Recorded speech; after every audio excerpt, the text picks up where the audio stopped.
tayo guys sa common na nagkakamali ang maraming mga tao sa paggamit ng nang na NG at nang na NANG. See, later, marami tayong mga drills dito guys. So again, nang na NG at nang na NANG. Nang na NG at nang na NANG. Sige. Yung nang na NG. Ningnang daw. Sige.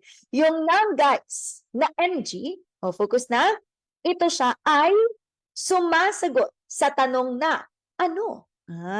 Again, ang nang na NG sumasagot sa tanong na ano? Again, ano?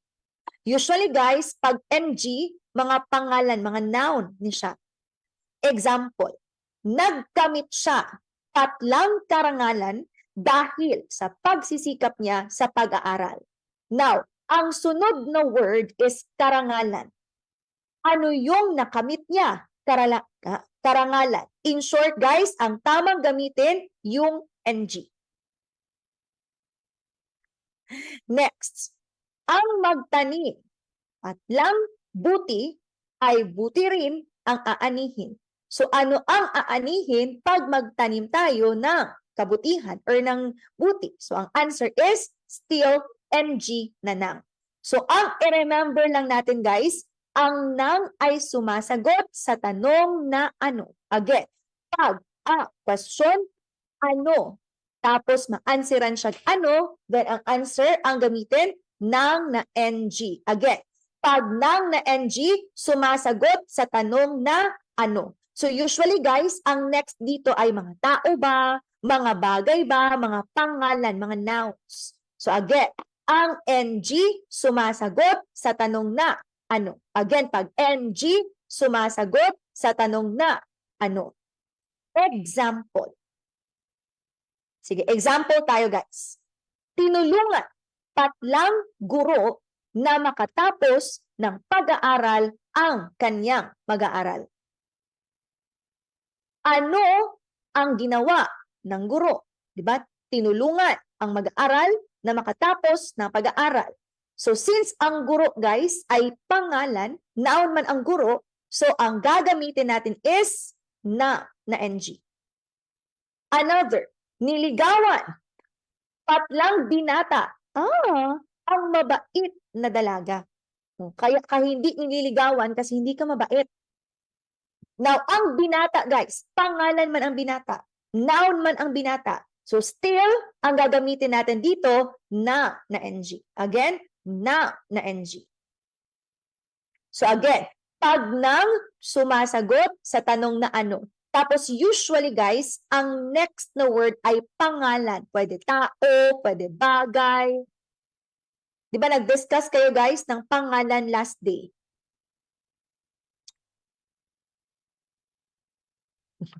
Next, guys.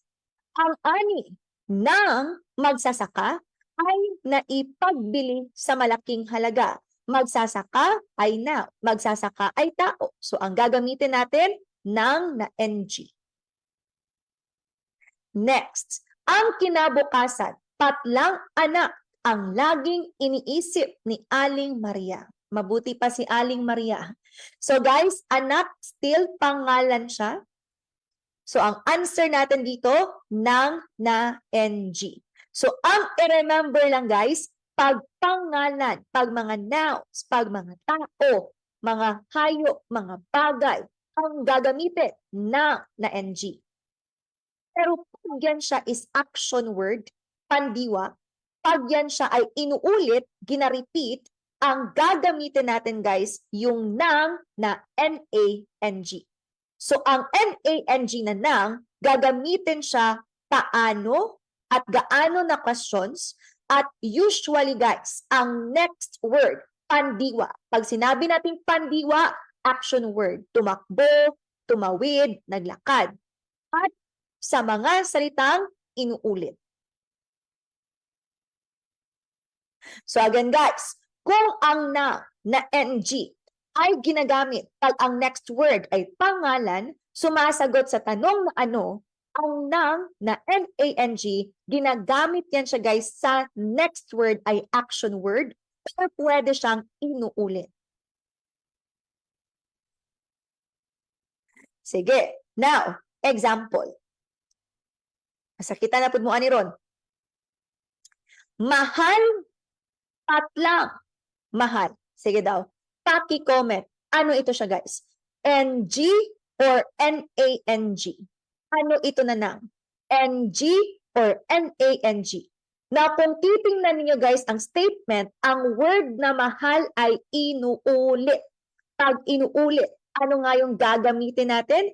NG or N-A-N-G? NG or N-A-N-G? Ikaw ito, mahal ng mahal, wala namang naaani. Sige daw, unsanin na nang guys? Unsanin na nang in 3, 2, 1. Since inuulit siya, very good. Ang nang nagagamitin natin is N-A-N-G. Mahal ng mahal. So again, pag sumasagot sa tanong na ano, tapos ang next word, pangalan. Pag sinabi nating pangalan, pwede bagay, pwede hayop, pwede tao. Pwede pook, lugar. So ang gagamitin, nang na NG. Pero pag pandiwa, action word siya, tapos inuulit siya, ang isasagot na N-A-N-G. Mahal ng mahal. Another, guys. Ito. Masasaktan ka na naman. Asa, patlang, asa. Ano ang tama na word? NG or N-A-N-G? NG or N-A-N-G? Ano na asa ng asa ang gagamitin? Ikaw ito. Asa ng asa. Asa ka ng asa, yun pala, pinapaasa ka lang. Kaya hanggang ngayon, umaasa ka pa rin sa pag-asang hindi ka niya paaasahin. Ha-heist. Okay, guys, for this question, okay, for this statement, very good. Nang na N-A-N-G. Again, nang na N-A-N-G. Guys, another. Sige. Ano na nang ito? NG or N-A-N-G? Mare, pwede bang umutang sa'yo ng pera? Ano ang gagamitin na ng NG or N-A-N-G?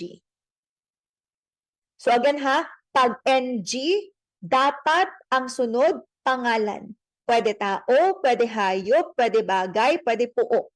Pero pag N-A-N-G na nang, ang sunod na word, pandiwa, mga action word, or pwede inuulit na mga words. So dito, Mare, pwede bang umutang sa'yo ng pera? Ano ang ating gagamitin na NG? NG, na nang, NG or N-A-N-G? 3, 2, 1. Remember guys, ang pera, hindi siya action word. Ang pera, wala namang inuulit dito. So, ang pera is bagay, pangalan siya. Very good. Ang gagamitin, NG. Ay, how do I? Very good. Ang gagamitin is NG. So, again guys, pag bagay, hayop, tao, puok, NG. Pag action word, inuulit, NA, NG. Ay, kanina. Kakain ako ng laman loob. Kakain ako ng laman loob. Sige daw. Kakain ako ng laman loob. Ano ang gagamitin na ng NG or N-A-N-G? Kakain ako ng laman loob. Kakain ako ng laman loob. In 3, 2, 1. Sige. Ang laman loob, hindi naman yan siya action word. Hindi rin yan siya inuulit. So, ang gagamitin natin is, okay, very good, nang na NG. Nang na NG.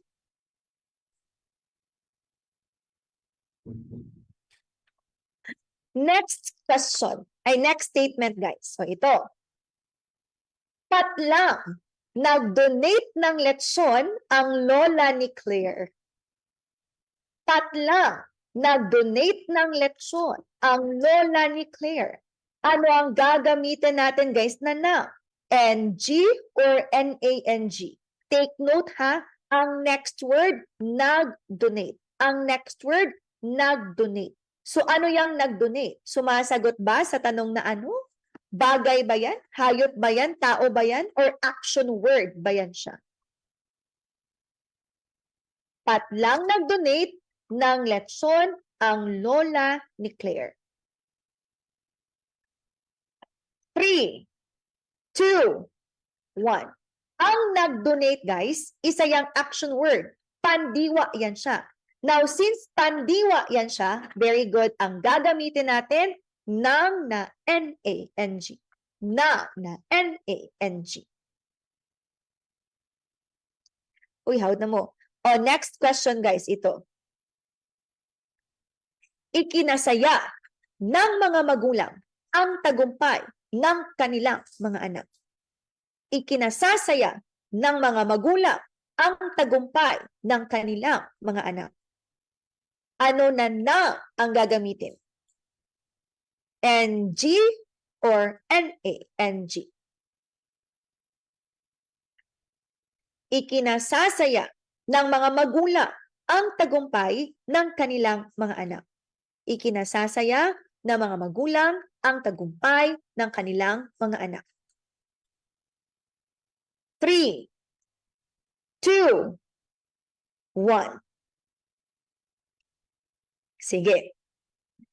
Now, kung napansin nyo guys, ang sunod is magulang and mga anak.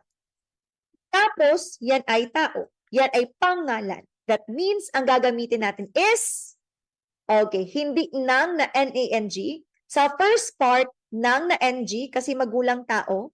And sa last part, still nang na NG kasi ang sunod ay anak, mga tao pa rin. So again, pag pangalan, tao, hayop, bagay, puok, answer ay NG. Pero pag action word, pandiwa, inuulit, NANG. Next, ito. Ito yung palagi nating sinasabi sa mga classmate natin every time pumupunta na sa review center at mag-start na ang pre-final coaching. Magdala ka ng pagkain. Magdala ka ng pagkain. Ano ito siya guys? NG or NANG? Magdala ka ng pagkain. NG or NANG?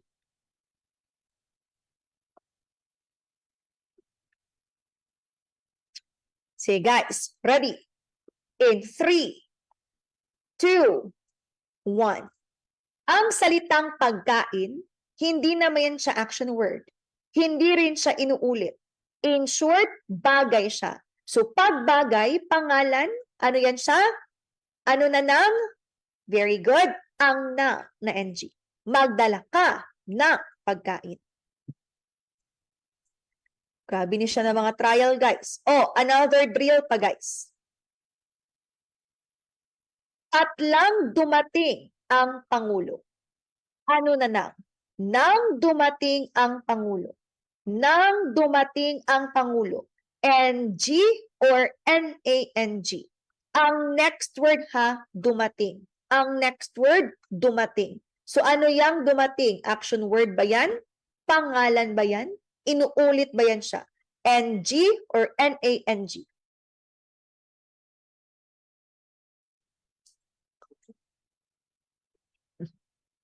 Okay, sige. In 3, 2, 1. Dumating man ang word, guys. Action word. So very good. NANG. Nang dumating ang Pangulo, claim niya ang project na hindi naman sa kanya. Charot lang. Sige, nang na NANG. Next, ito guys, kain ng kain. Kain ng kain yung classmate mo every pre-final coaching. Mas marami pang na-absorb na pagkain kumpara sa mga questions na run through. Pagkain ng kain. Kain ng kain. Inuulit man siya guys. So since inuulit yan siya, ano ang gagamitin natin? Kain ng kain, kain ng kain. In 3, 2, 1. Ang isasagot ay? Okay, very good. N-A-N-G.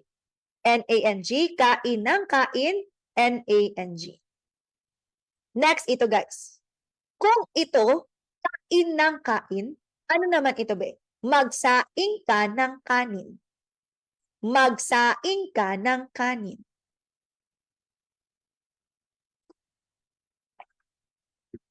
Magsaing ka ng kanin.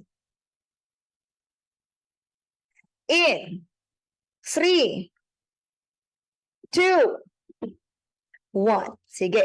Magsaing ka ng kanin. Ang kanin ay pagkain. So, yan ay bagay. So, ang gagamitin is? Okay, very good. Magsaing ka ng kanin. So, NG lang na ng. Correct. Tulog ng tulog sa review center. So, N-A-N-G na yan siya. Hinako. Kani daw guys, be. Kani. Nagtampo siya ng labis. Nagtampo siya ng labis. Ang sunod na word guys sa labis. Nagtampo siya ng labis kasi hindi siya nasundo sa review center.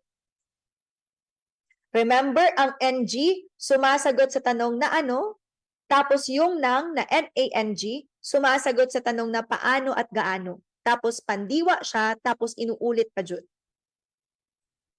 So here guys, nagtampo siya ng labis. Ano ito siya guys? NG or N, pandiwa siya. Remember, ang NG sumasagot sa tanong na ano, tapos yung nang na NANG sumasagot sa tanong na paano at gaano. Agay, hindi yan puok. So ang isasagot natin, NANG. At ito, ikaw, every pre-final coaching, tago ng tago. Sige, pagtago ng tago, ano ito siya guys? Tago ng tago, NG or NANG. Tago ng tago, NG or NANG. Wala tayong karapatan magtampo kasi walang maglalambing. Pagtago ng tago, correct answer? Okay, very good. Nang na NANG. Nang na NANG. So again guys, pag NG sumasagot sa tanong na ano, usually ang next word, pangalan. Tao, hayop, bagay, puok, pangyayari. Pero pag na NANG sumasagot sa tanong na paano at gaano, plus pwede din siya pandiwa action word or pwede din siya inuulit. And last, drill tayo guys. Tatla, umibig ang binata. Nang umibig ang binata,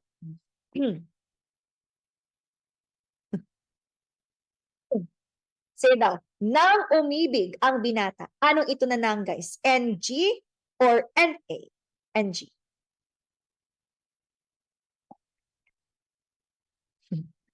Lapit ng lapit, tulog ng tulog, aral ng aral, char. Okay, nang umibig ang binata in 3, 2, 1. Guys, umibig, this is an action word. And I hope ito na word is naranasan mo na, na-act mo na, action mo na ito.